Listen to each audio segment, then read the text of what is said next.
성경은 하나님께서 아브라함을 시험하셨다라고 말씀합니다. 1절 말씀을 다시 같이 보겠습니다.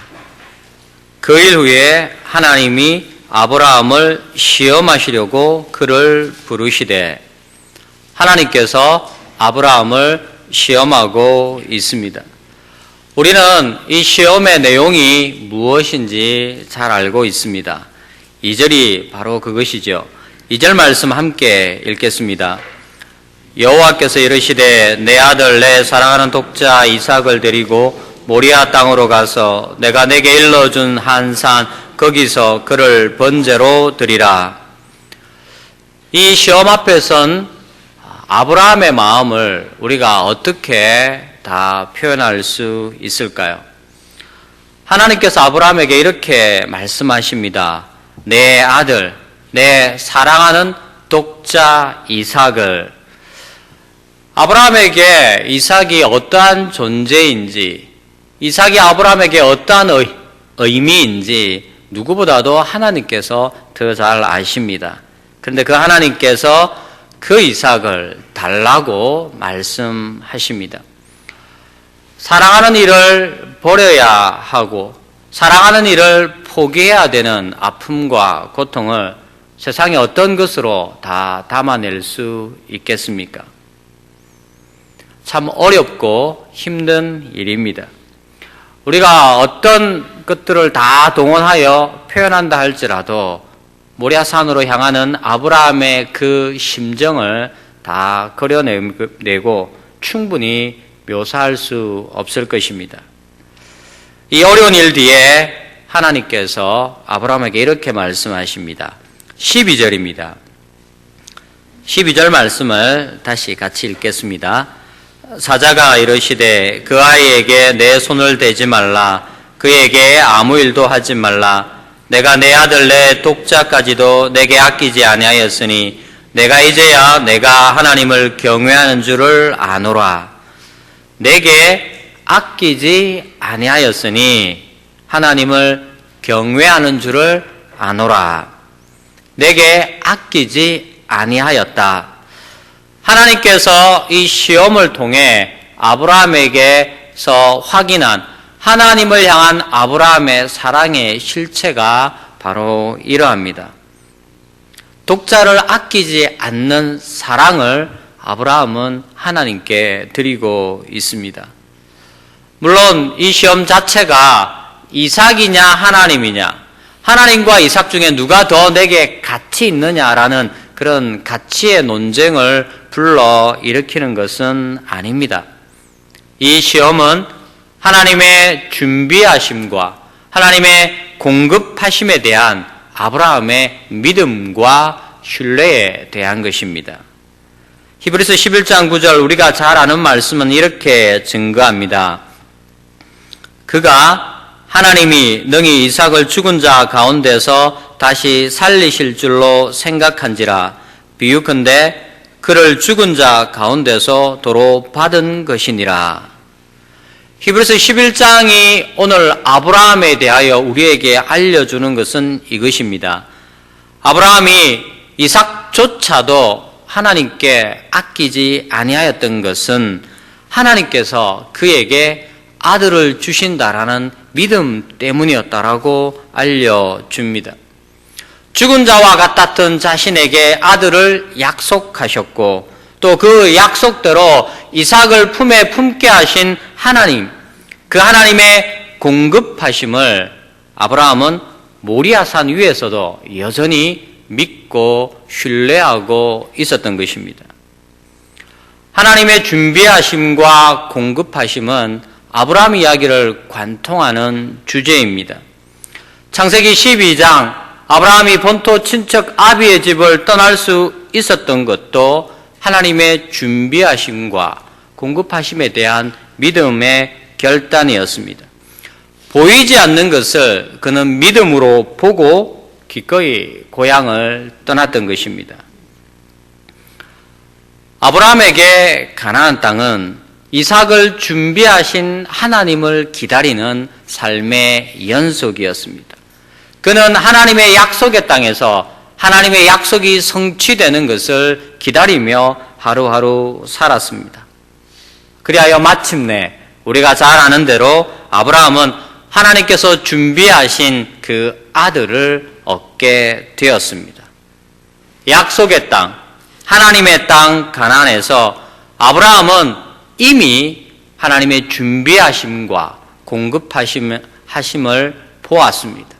하나님의 여호와 이레 되심을 그는 이미 알고 그 땅에서 살아가고 있었습니다. 그래서 오늘 본문의 말씀을 보면 모리아산을 오르는 아브라함은 조금도 두려워하지 않습니다. 8절 말씀입니다.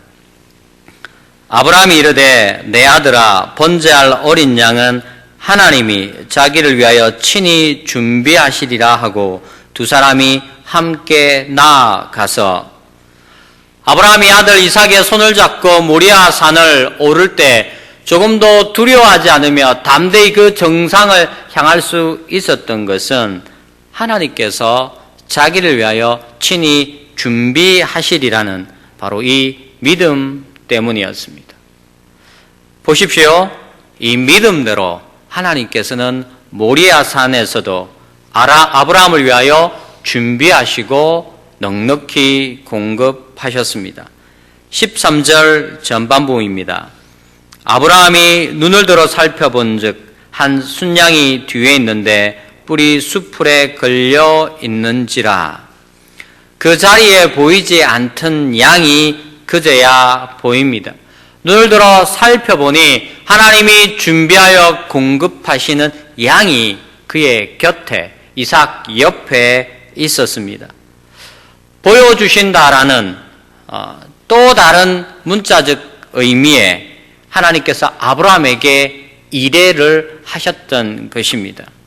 하나님의 준비하심과 공급하심을 모리아산 위에서 아브라함은 또다시 확인하고 자기의 가슴으로 그 하나님의 얼굴을 마주할 수 있었습니다.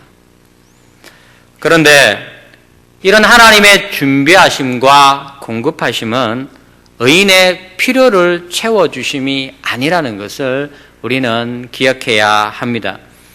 본문은 아브라함이 하나님 앞에 의를 행하였기에 아브라함이 하나님 앞에 큰 헌신을 하였기에 하나님께서 그를 복 주셨다라고 말씀하는 것이 아닙니다. 하나님께서는 하나님의 언약을 위하여 스스로 준비하시고 공급하셨습니다. 아브라함은 바로 이런 하나님의 얼굴을 배워 알고 있었기 때문에 모리아산으로 스스로 일찍 일어나 향할 수가 있었습니다. 3절 말씀을 보십시오. 성경이 이렇게 표현하고 있습니다. 아브라함이 아침에 일찍 일어나 나귀 안장을 지우고 두 종과 그의 아들 이삭을 데리고 번제에 쓸 나무를 쪼개어 가지고 떠나 하나님이 자기에게 일러주신 곳으로 가더니 아침에 일찍 일어나 하나님이 말씀하신 그 다음 날 아침 일찍 그가 일어나 아들을 데리고 집을 떠났습니다. 하나님의 공급하심과 준비하심에 대한 신뢰가 없다라면 그 아침에 아브라함은 번민에 가득 찬 마음으로 주저하며 망설였을 것입니다. 아들의 손을 잡고 자기의 집을 떠나는 그 발걸음이 차마 떼어지지 않았을 것입니다. 하지만 3절이 묘사하고 있는 아브라함의 발자취는 그가 일찍 하나님의 공급하심에 대한 확신을 가지고 기꺼이 아들의 손을 잡고 집을 떠났다라고 우리에게 보여주고 있습니다. 그는 자신의 의가 아니라 이삭을 통한 하나님의 언약 때문에 하나님께서 반드시 행하실 것을 믿고 신뢰하였던 것입니다. 그래서 그 하나님의 말씀에, 하나님의 섭리하심에 그는 적극적으로 순종하고 헌신도 가능했던 것입니다. 사랑하는 성도 여러분, 오늘 우리의 믿음도 바로 이 자리에 서 있어야 됩니다. 내 의에 대한 기대를 바라는 것이 아니라 나를 구원하신 하나님의 언약에 대한 하나님의 신실하심과 전능하심을 우리는 믿고 고백합니다.